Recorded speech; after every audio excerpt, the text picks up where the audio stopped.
कृष्णा तुला मी ताकीद करीते,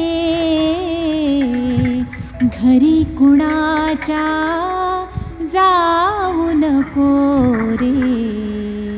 कृष्णा तुला मी ताकीद करीते,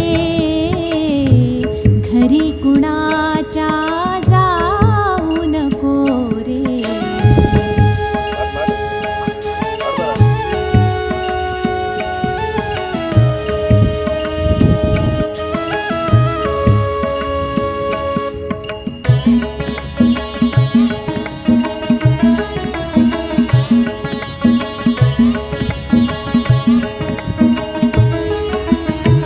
गवळ्या घरी बोभाट उठला, माठ धया